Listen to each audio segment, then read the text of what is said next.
Hi.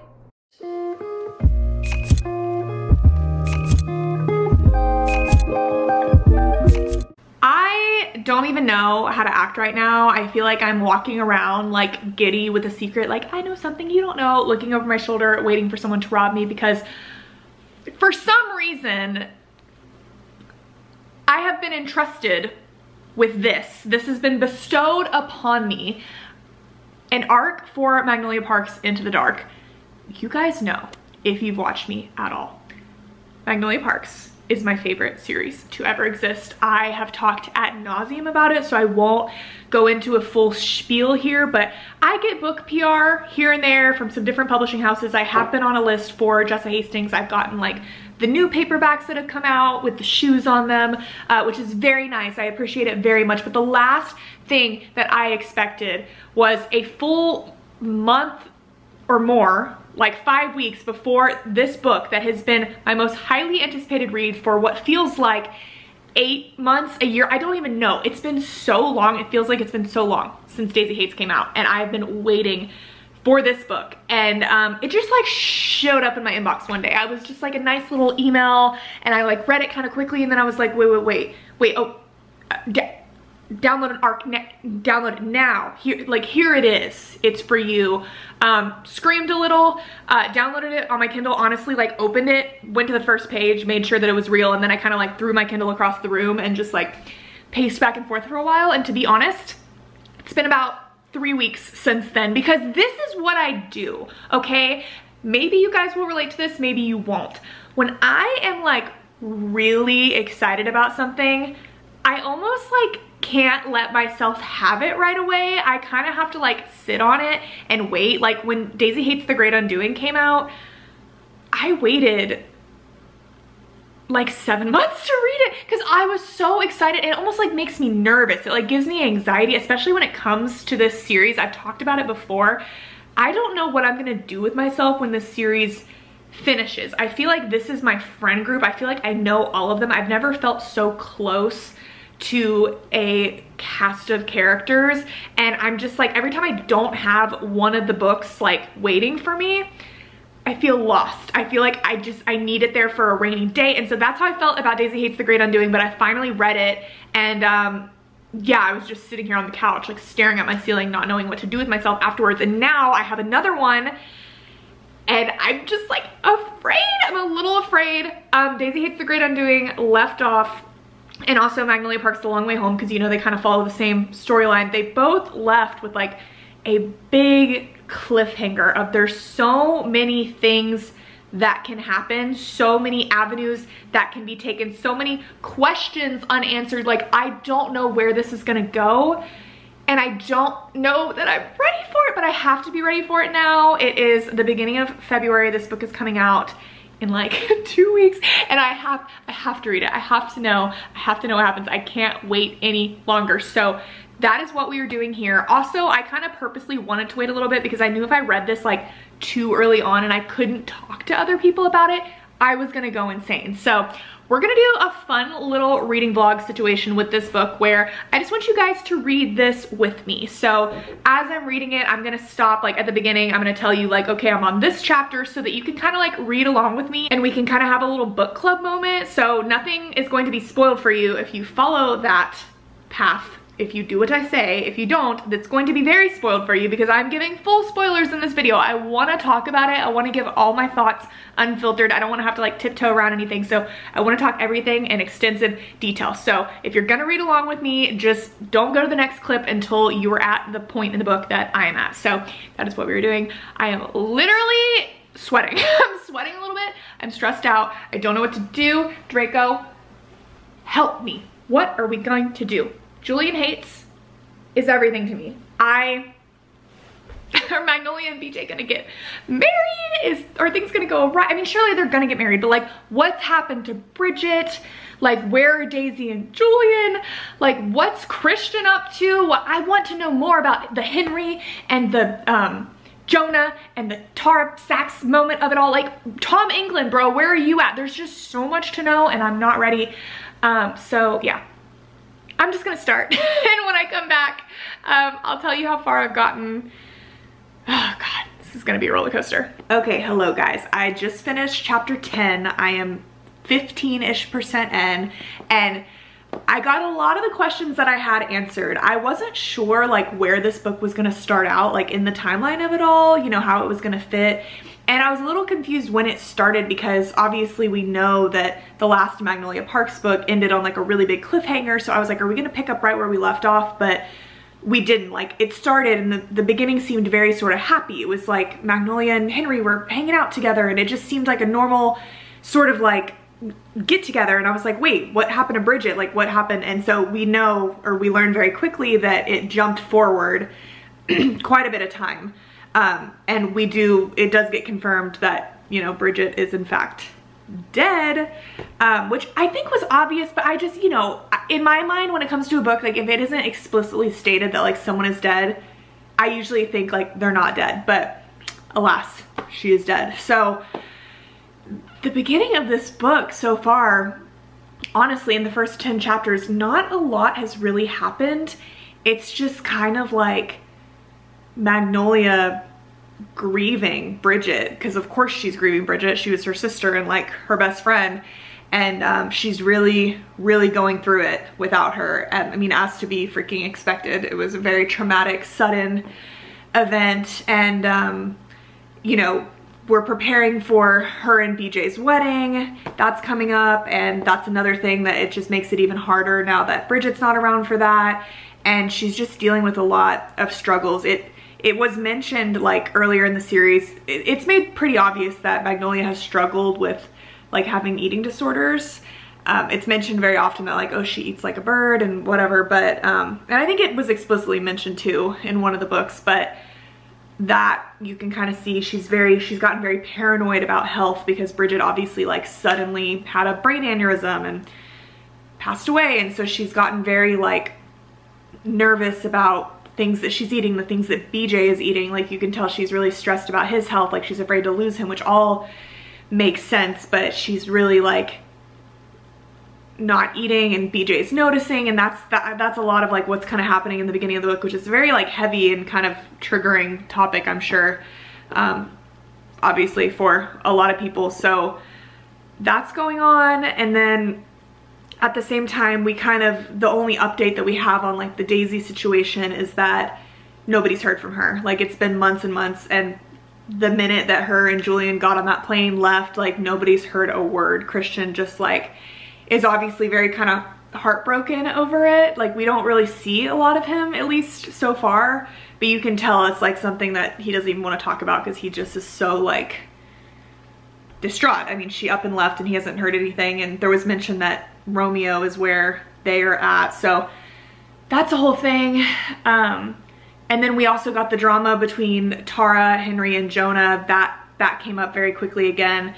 That all kind of came to a head, and there was a big sort of like all-out brawl, and like Henry saw Jonah and Tara together, but in reality, I'm very curious about the situation. I feel like we're maybe going to hear more about it throughout the book, but Tara, I don't know, insisted on like messing around with both of them. They both are like madly in love with her, but she obviously like, I don't know if she just likes the attention from Jonah, but Henry is like who she chose. Like, Henry is who she wants. Like, she's in love with Henry, clearly. But for whatever reason, oh, well, so Jonah just went through, his mom is like in a coma. Duh, I forgot that part. So she doesn't want to like break his heart and break up with him and like end things with him. But at the same time, I'm like, you don't have to be like out and about like flaunting him around. I don't know. So they run into Henry, they run into the full friend group, and Jonah's a little drunk and kind of like makes a comment, and then him and Henry end up fighting, and Henry's like, I can't do this anymore. So now they're in this weird state of like, Tara still like loves him. He definitely is like not quite over her, but he's like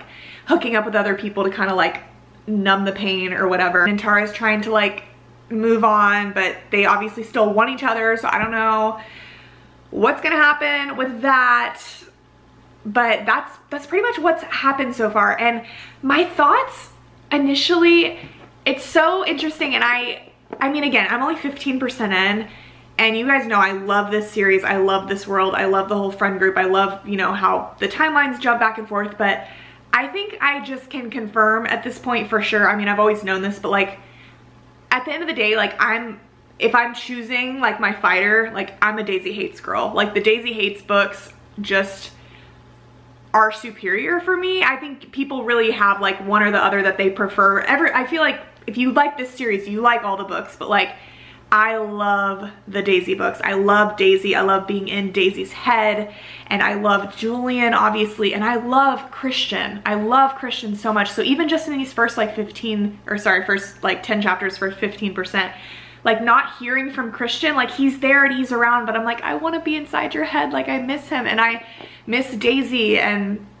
like the whole vibe of the Daisy Hates books are just different. And it's interesting now because obviously like Magnolia and BJ are together, and the whole like first 2 of their books is them not really being together. It's them like they're back and forth and their tumultuous relationship all kind of working up to them getting together. And so one of my toxic traits is that like once the couple is together, I get kind of bored. And I can tell, like I think there's going to be some drama throughout this book. There already is. You can see Magnolia's kind of, there are some things that BJ is like keeping from her and stuff, and I think she's already kind of questioning like, is he cheating on me? Like, could he be cheating on me? Like, no, he wouldn't. Like, you can tell she's just a little insecure, because as she should be with all their past stuff that has happened.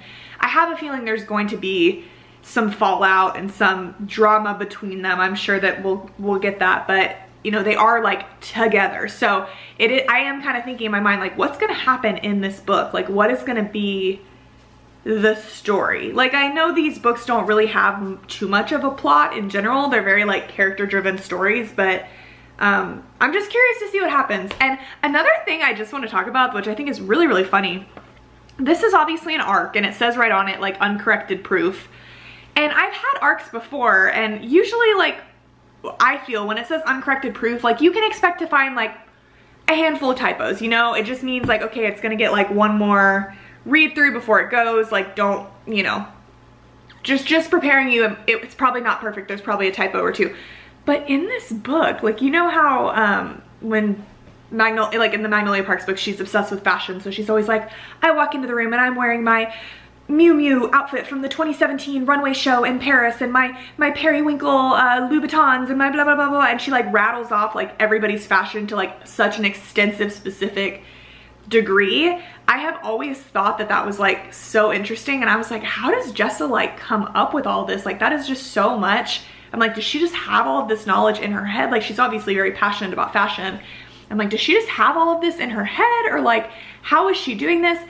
And it's so funny because in this copy, in this art, all of the fashion stuff right now, it just says, maybe this is insider tea. Am I not supposed to share this if I have an arc? It all says XXX fashion. So I'm literally reading, and there's an entire paragraph where it's like, I run into so-and-so in my XXX fashion, and he's in his XXX fashion with the XXX fashion shoes with the thread that is from the fabric of the XXX fashion show, and XX, like it literally is like that. And it took me a minute to like realize what was going on, because the first time I read it, I was like, oh, is this a fashion brand I'm like unaware of? I just didn't know. And then I started to see the XXX fashion over and over, and I was like, oh, like I guess this is just a placeholder she puts in, and then she can do like Control F, search through her document, and add in all the fashion pieces later. Which, like, look, I'm a writer. I totally understand like some stuff you can't get caught up in doing that in the moment, or you'll never finish the damn book. So she's gonna go back and add it later. But I just think it's funny that like they sent arcs without that done. I just think that, to me, I don't know, it kind of sucks. Like it's taking the magic out of it a tiny bit for me, because even though honestly when I read the book I skim right over that because it doesn't mean anything to me, but it's like a quirk about Magnolia's that I love, and I'm always so impressed with it that she like has all this fashion knowledge, and that Jessa has all this fashion knowledge. So seeing it say like XXX fashion, I'm like, I don't know, it kind of takes me out of it a little bit. And I just feel like this book, like the process of this book coming out, it's been so long. Like Daisy Hates, The Great Undoing came out last December, like over a year ago. So I would just think at this point, I'm like, I feel like you had plenty of time to write this book, edit it, at least like one more round before sending it to ARC readers. Like, I don't know, I just think it's kind of interesting. So just thought I'd share that with you guys. But yeah, I'm very interested to see what happens, and I'm gonna continue. And I have a feeling I'm gonna get hurt. Like, I just think something's gonna happen. There's gonna be a twist. I don't know what it's gonna be yet, but I guess we're gonna find out. Okay guys, I'm on like chapter 19 right now, I believe. Yeah, I just got to chapter 19. So here is what happened. Magnolia Parks Into the Dark still doesn't come out for another few days. I think 3 or 4 days now. I was just struggling to read this book on my Kindle. I already told you guys, like it was very uncorrected. The way that the fashion wasn't included, I've read all of these books in physical format. I was trudging through it on my Kindle. It was like every chapter I just kind of stopped and it felt like it was going to take me 10 years to read it. I just like, I don't know, I wasn't vibing, but I saw all of these people getting the book early. Like Barnes & Noble put it out. I mean, up to like a week ago, I saw people already getting it. So last night I was like, I'm just gonna go check my local Barnes & Noble, see if it's there, and alas, it was. And last night I flew through so much of the book. Literally, the difference it makes just having it physically in your hand is so helpful, and it's so ridiculous because I already ordered this copy and the other like original version that is coming from the UK. I have both of them coming, but it's the weekend. I'm like, what else am I doing but reading? Like, I want to read this book, and I just like physically, in general, I've been struggling reading on my Kindle recently. I just think like, I feel like I'm just staring at a screen. It's like being on my phone. I'm just like zoning out. So it has made all of the difference having it in my hand. And it's funny, on the Kindle, it wasn't giving me a page count. It was just doing the thing where it tells you like what location you're at. So I wasn't actually sure how long the book was. And now that I physically have it, I'm like, oh my gosh, it is a 700-page book. I'm like, I am over here reading ACOTAR or Crescent City or something. This is a 700-page book, which I just didn't realize. So yeah, I'm on chapter 19, page 176, and I just had to pop in and talk about something that just happened because, first of all, we finally got to see like Bridget's funeral and the speech that Magnolia gave at it. It was so good. It was so her. It kind of made me like, it hurt my heart. Like, it's so funny. Like Bridget and Magnolia have had this sort of kind of not tumultuous relationship. They're very close. Like they clearly have always been very close, but they're just so different from one another. And I feel like I can relate to that a lot, like with my own sister in a lot of ways. Like we have ways that we're similar, but we're also so different. And I think everyone can kind of relate to that. I feel like a lot of people have friends that they love so much, but you're just very different from one another. And seeing Magnolia like kind of miss all these things about Bridget that used to kind of drive her crazy in the moment when she was alive, it's just like so heartbreaking. And whenever she gave her whole speech about like, how many loves do you get in a lifetime?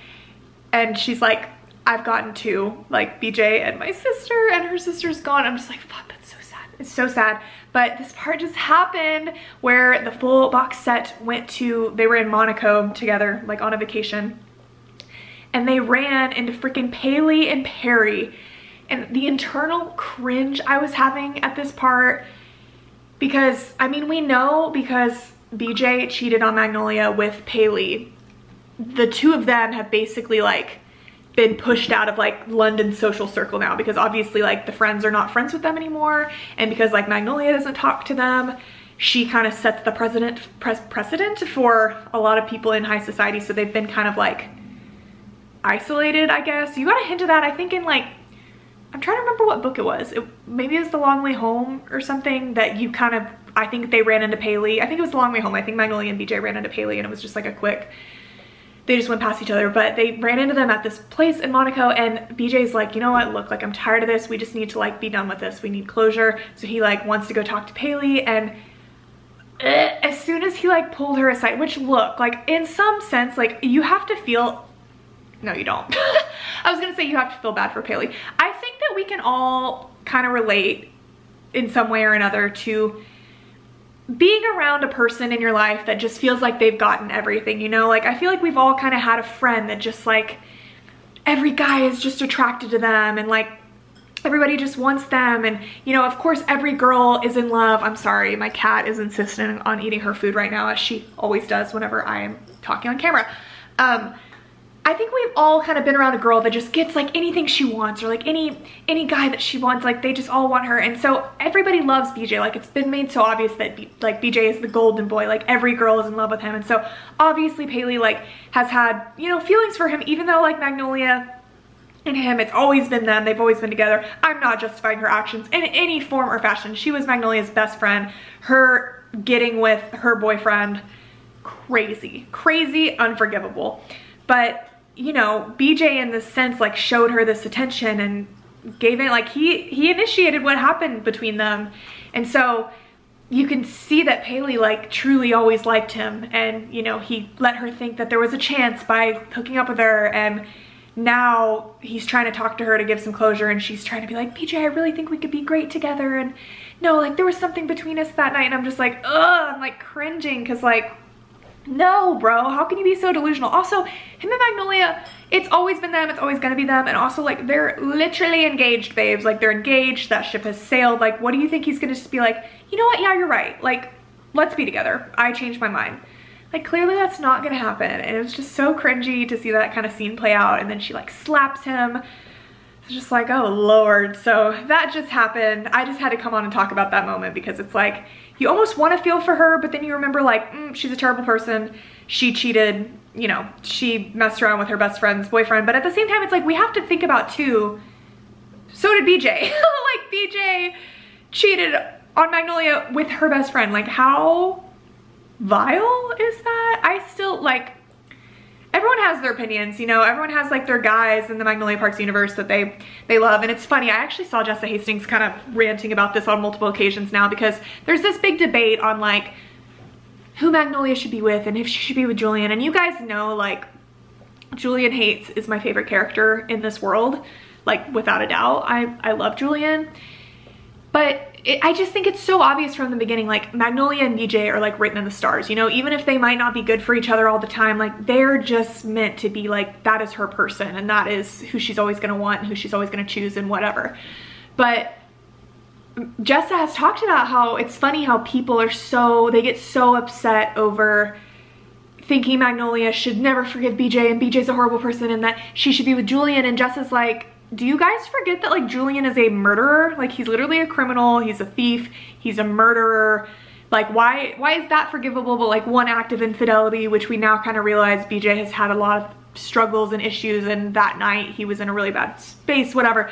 She's like, why is that like not justifiable, but like you want her to be with the murderer? And I'm like, it is a funny point, but like why? Why am I one of those people that's kind of like, yeah, murder, it's just a part of the job for Julian, but something about the cheating is like, that's where we draw the line. Like, I don't know, I just think it's because Magnolia and BJ just have such an intense love story and love for each other that like, it's so hard to believe. It's like, if you love me as much as you say that you do, like, how could you have done that? Like, how could you do that to me? Like, I would never, I could never, like, it's such a stab to the chest in the way that we're supposed to just kind of forgive him and sweep it under the rug, and the way he kind of wants Magnolia to just forgive him. It's like, it's not that easy. But at the same time, I do feel like you either can forgive him or you don't. And if you don't forgive him, don't be with him. Like if you're gonna be with him now and you're gonna move going forward, like you gotta get past it. You gotta get over it. You can't bring it up every time you guys are having a fight, or like every time you're unsure of something or you're feeling insecure. You can't bring up the fact that he cheated on you. Like you just can't, you know? It's not gonna be a healthy relationship. So, and he did say that to her like a few chapters ago. He was like, please stop joking about that. Cause she had kind of freaked out and asked him if he was cheating on her with Tara. Cause he's being sketchy because he's hiding her parents' affair, and now she's like worried he's cheating on her. And he also called her out on the fact that she's been like, when he goes to sleep every night, she's like freaking out and like checking his pulse and his temperature and all this stuff because she's like afraid he's gonna randomly die like Bridget did. And so, oh, there's like a lot happening. But yeah, anyways, that's where I am. Not too much further than we were the last time. Sorry, let me turn it over. That's how far I am. So I need to like read a good chunk of this before I check in, or this video is gonna be like a gazillion years long. I literally was like, I'm gonna sit down and talk for like a minute about this. It's been 9 minutes, but anyways, I'm gonna keep going. I'll check in with you guys later. Guys, the scream that I just scrumped, I am on chapter 42. And this is what I'm talking about. This little text message page. I just wanna say, before we talk about this, I just wanna be so honest with you guys, because I always am. I've been struggle bussing through this book. Like, it's been several days, and I've kind of been reading like 20 pages at a time. I went for 2 days without reading it at all. I don't know why. I've been struggling to get into it, which makes me so sad because you guys know how much I love the series. But I do feel like I'm finally at a point I'm at page 333 of like 700, so I'm like halfway through, and I feel like I'm finally getting to a point now where I'm really like wanting to turn the pages and I'm wanting to keep going, and when a chapter ends, like I want to continue. It's been hard. Like it just feels really, really repetitive, and it kind of feels like so far the whole book is like kind of about drama with Magnolia and her parents, which I know we had some of that in the other books, like definitely, obviously in the first Magnolia Parks book, we find out her dad is like cheating with Marcelli, I think that's how you say her name, her like nanny. And so like you see the struggle with her and her parents, but it's just not such a like forefront of the book. And it's like kind of like what this whole book is about so far. And obviously the Bridget stuff, and her like just her anxiety and her struggles. And one thing that's kind of funny, sorry, I'll get to why I was screaming in a second. I'm just doing a quick sort of recap. But one thing I keep forgetting to mention is, so in this book, it is like kind of confirmed or said for the first time that Magnolia has ADHD, which like knowing that is not surprising at all. It makes a lot of sense, but I don't know if I'm just more aware of it because it's like spoken out loud, but I almost feel like the ADHD-ness of her has been like pushed to an extreme in a way. Like she's always been kind of like rambly, and like her stream of thoughts has always been like, you know, kind of all over the place. And that was like such a reason why I love the book. Honestly, my brain as well. I'm like hella ADHD, but I just don't know if, because I know Jessa has ADHD as well. So I don't know if she just like kind of decided like, okay, I want to make that a part of the story now. And I don't know, it just feels like it's like a really kind of present part of the book. It's been mentioned a lot, and she goes into some of these like rambles, and she has some conversations with people where it's truly just like bam, bam, bam, bam, bam all over the place. And I just don't remember them being like that chaotic. So I don't know. It's not like that big of a deal, but it's just something that I noticed. But anyways, the reason I'm screaming, okay, we've had Daisy back. Like Daisy has been here. And I got so excited when she showed up. I've been so excited with every scene that has her in it. I just love Daisy.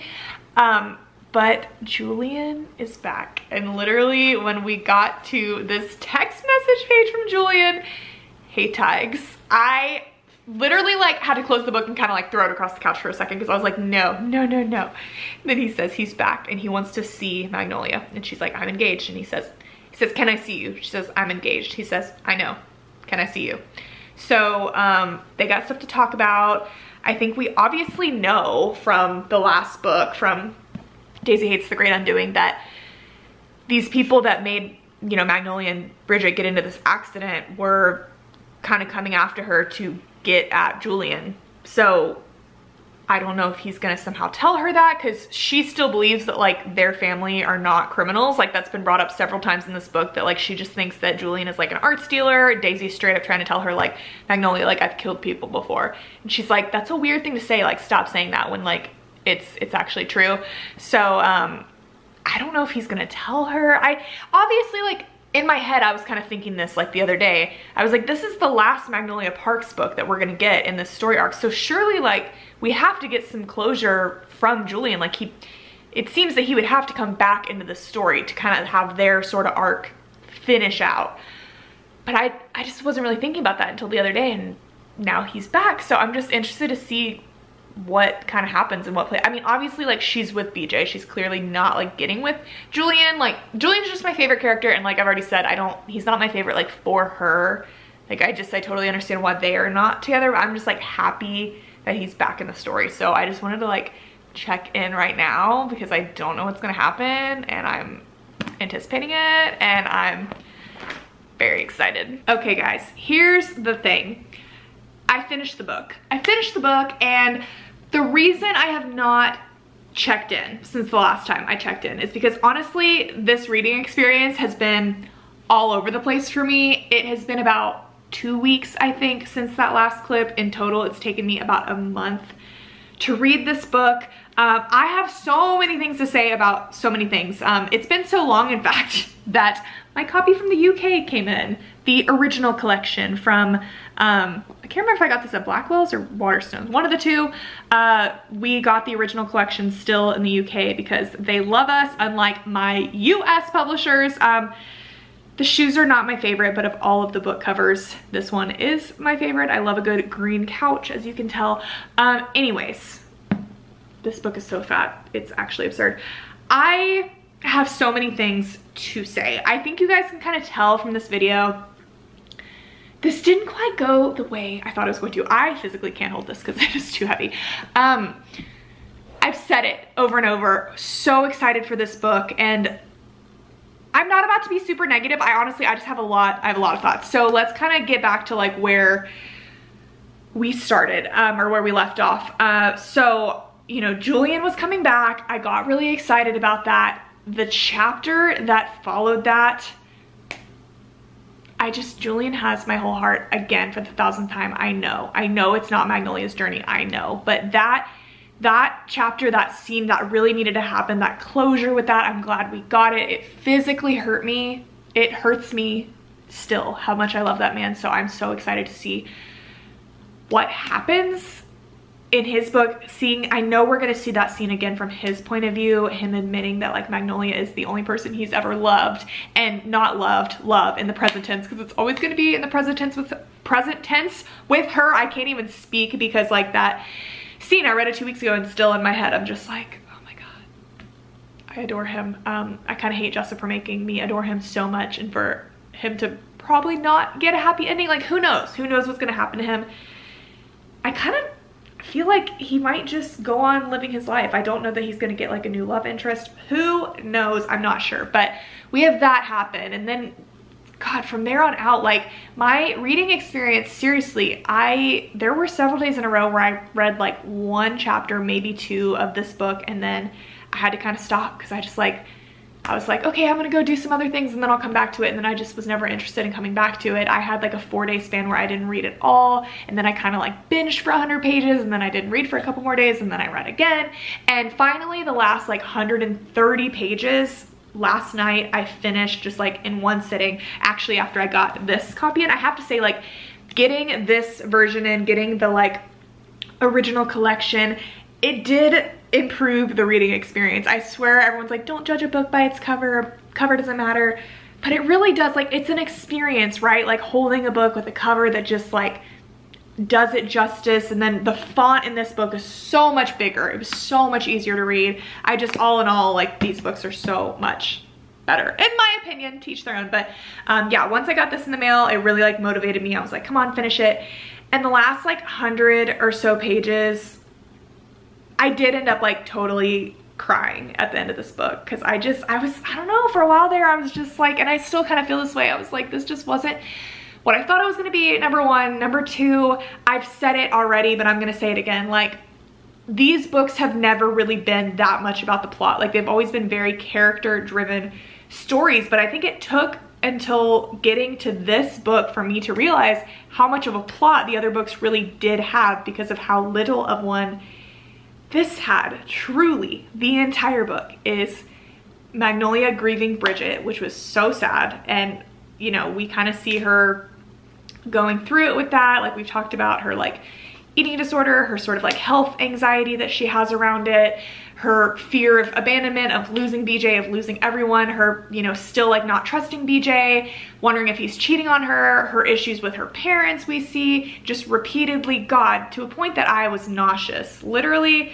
the scene that happened whenever BJ and Magnolia like invited their parents to come and be there on the day where they celebrate the child that they lost, and her dad said he was hoping it was Magnolia that died instead of Bridget, and that he was gonna like cut down their tree, and he wished she was never born. It was just awful. It made me sick to my stomach. It was so sad and so terrible, seeing her go through all that. And again, like, I know that he was never like a great dad in any of the other books, but like, I just felt like this book around, it was just like, damn, like, he's actually the worst. I hate him so much, and I know that we were supposed to hate him, but just like, God, it sucked. So we have that, and then, you know, her kind of healing from all of the Bridget stuff when she really starts to say like, okay, I'm gonna do some things that was on like Bridget's bucket list. I'm gonna go on this trip that I would never go on, but she really wanted to go on. I'm gonna try to like live life like her. And I gotta be honest, like, when that started happening, I was reading, I was flipping the pages real fast, because I was just like, okay, like, I'm just not super duper interested in this. And when we got to the part where they're like in the volcano and everything, and she says goodbye to Bridget and leaves her ashes behind, that made me like a little bit weepy. Like that was so like cinematic in the way that she sort of like described it, and I could like picture it playing out like a movie scene. Like that scene really kind of got to me. And then from there, BJ and Magnolia agreeing to just like get married in Bali. Like they're like, forget London, which was such a twist. Like I did not think that was gonna happen. I thought they were gonna have this big epic wedding in London, and it was so cool that they like included Bridget in a way and had this wedding kind of spontaneously in Bali, and everybody came, and like Jonah officiating and all of that. The wedding had me very weepy. Like that was kind of, I was getting towards the end and I was like, shit, like even though I didn't like love this last book as much, you get sad like whenever you finish a series or finish a part of a series. I know we still have other books to go, which I will talk about from, you know, Daisy's perspective and whatnot. Like these are characters that I've been with for years now and that I've loved so much, and they mean so much to me. I got a little friggin' bee tattoo because I love this series so much. And it made me so sad to like come to the end, and now they're married and they get their happily ever after, which we love. And the whole like their love is stuff the poets write about. Like I really love BJ. I know a lot of people hate him, and I never felt that way. Like you guys know, like Julian is my favorite character in this series. I love Julian. I love the Daisy books, but I've always loved BJ too. Like I've adored him. That's why I've never really had like a team. A lot of people are like, I'm team BJ or team Julian, and I don't feel like it's that type of story, honestly. Like Magnolia and BJ were written in the stars. They were always meant to be. Like I think that is so obvious. And so yeah, there's things about BJ that are frustrating, but there's things about Magnolia that are frustrating too. There's things about everyone in the story that is frustrating. So I've always loved him, and I think his character development was so good, and like seeing them get their happy ending like all the way to the last page made me so happy. So I don't know, I'm kind of conflicted. Like all in all, I didn't really love this last book, and I still stand by what I say. You know, I would read Jessa Hastings' grocery lists. I mean it. I adore her. I adore her writing. I adore this whole cast of characters. I just really think, if I'm giving my opinion that nobody cares about, this story truly could have been 300 pages, like easily. You know, we could have gotten the Bridget journey. We could have gotten her still struggling to trust BJ. We could have resolved some issues with her parents. We could have had the wedding. I mean, if you want to make it 400 pages, fine, I'll read it. You know, I'll read it. But there was just like so much fluff in this, like so many like lunches and conversations and shopping and moments with her and BJ. And again, they were cute, but it just like, for me, it made it really hard to like really get into this book and this story. And it wasn't like all the other books in this series thus far have been such page turners for me. Like I have not been able to stop. Every chapter ends and I'm like, I have to go to the next. And this book just did not feel that way for me. And I don't totally know why. And I think maybe part of it is because like the whole story, you know, the whole story of BJ and Magnolia, and they even say this throughout the book, like their entire life has been about like getting back to each other. Like BJ never has known who he is when he's not like trying to get Magnolia back. And so now it's like they're together. So there's not like a ton to talk about anymore. That's just really all it is. So yeah, those are my thoughts and feelings. Like not what I expected this video to be. I do have to say one part that I feel like was a little odd to me that I'm hoping will get kind of resolved more later was the whole like Tara, Jonah, Henry situation. I think it's really weird how that was like such a big thing that was kind of like called out in the previous book, and like it's put in our head like, okay, this is going to be a big thing. And then it kind of just felt like it ended up being nothing, and I kind of didn't really even understand the point of it, because you know, like Tara is like over here like messing around with Henry, messing around with Jonah. Like in the beginning of the story, it's very obvious that she has like deep feelings for Henry, and Henry like loves her, and Jonah is kind of like, I guess she likes him too, but it's very clear that like Henry is her choice, right? But then the whole thing happens where Henry sees her and Jonah together. They have that whole fight. Henry's like, I'm done. He starts dating this other girl who Romilly was her name. I never got invested in that really, because I kind of figured like that wasn't really going to be a thing. But then they kind of stayed together the whole book, and then Jonah's just kind of off doing his own thing. I think we're going to see more of that in the next Daisy book, I have to assume, because he very clearly was like keeping things from people. And then Tara just ended up getting with Tiller, which just felt a little random to me. I don't know. I love Tiller. I mean, obviously for Daisy, my choice is Christian for sure. But same kind of thing with the Magnolia Parks books. Like, I always knew like, okay, BJ is Magnolia's person, but I loved every bit of the relationship with Julian. And I kind of feel that way about Daisy Hates. Like, I really feel Christian is for her, but Tiller, I ate it up. Like, every time she was with Tiller, the whole dynamic of him being like the cop, like it's hot. I love it. I loved him. So like, I guess I'm glad he's with Tara, but at the same time, it just feels a little bit like the whole, I don't know, it makes me dislike Tara a little bit, because I'm just like, why were you over here messing around with like these two best friends and like leading them both on, and you don't end up with either of them, and caused a whole rift between the group about it. Didn't really tell Henry how you felt. Like, Henry has to steal, I don't know, like that just whole thing felt super unresolved to me in the end. So I don't know, because Jessa Hastings has said like, we're not, because people always ask like on Instagram and stuff, like, are we gonna get like a Henry, Tara, Jonah book? And she's like, no, like that's not happening. Like, I have lots of stories within the Magnolia Parks universe I'd like to tell one day, but like that's not high on my priority list. Like, she said that. So I'm just like kind of confused about it. I don't know if maybe like, because we haven't gotten Jonah's perspective at all, but I almost wonder, because there's going to be 2 more Daisy books, I'm like, maybe in one of the Daisy books, like we'll get his POV thrown in there. Like, that would be really interesting, and maybe we'll learn more about that. If not, it just felt like kind of an unnecessary weird plot line that kind of went nowhere, you know? I don't know.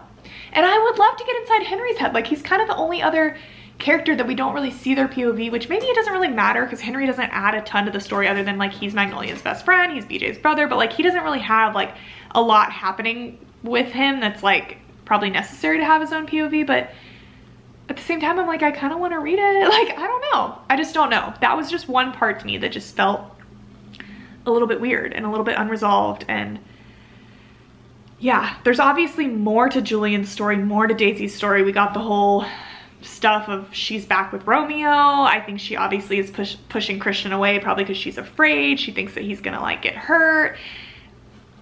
I don't know. There's something going on with that clearly. So we're gonna find out. It's going to break my heart to see the Magnolia scenes from Julian's perspective and see like what he's been going through when they're away from each other. I think Daisy said they were in Dubai, so there's clearly more to happen. I am so looking forward to the Daisy books. Like, I cannot even express how much I'm looking forward to them. But yeah, if I'm being honest, like of the whole series, like for sure this has been my least favorite, like by a mile. It just didn't hit for me the way the other books did, but I think the resolution of it was very beautiful. I think everything that needed to happen for the most part, you know, happened. Nobody cares what I think, but I truly kind of feel like I am so like a less is more person when it comes to books and to series. Like, I just think sometimes like when things blow up, authors, and even with TV shows, like we just think like, oh, just keep making more, like people want more. And I really think that like BJ and Magnolia's story could have come to a very good resolution at the end of The Long Way Home if like the whole Bridget situation just didn't happen. And I think we could have seen their wedding in like one more Daisy Hates book. Like, I think we could have done the Daisy Hates book, and maybe even kind of what I thought was gonna always happen with this series. I thought that the last book was gonna be just like one big like multiverse of madness. Like, we would get Daisy's POV, Magnolia's POV, BJ's, Christian. Like, I kind of thought that's what this was leading to. Like, whenever I first started this series, I figured everything was gonna come together and be one big thing. Obviously, Jessa is the master of this, of all of this, the captain of the ship. She knows what she's doing, but I just feel like from in my head, that would have been maybe a good way to do it. Like, maybe just, yeah, have it all come together in one final book and then call it done, even though our hearts would have been broken. I don't know. Anyways, interested to see where it goes. I know she knows what she's doing, but yeah, guys, if you read this book, like, I would love to hear your thoughts. This was a very interesting, all over the place reading vlog that's going to be so very long because I am a rambler, but yeah, if you stuck here to the end, please leave a comment and tell me, because you're so real for that. I love you. My cat is knocking over my plant. So it is time to go. Thank you so much for watching. I love you guys so much, and I'll talk to you very soon. Bye.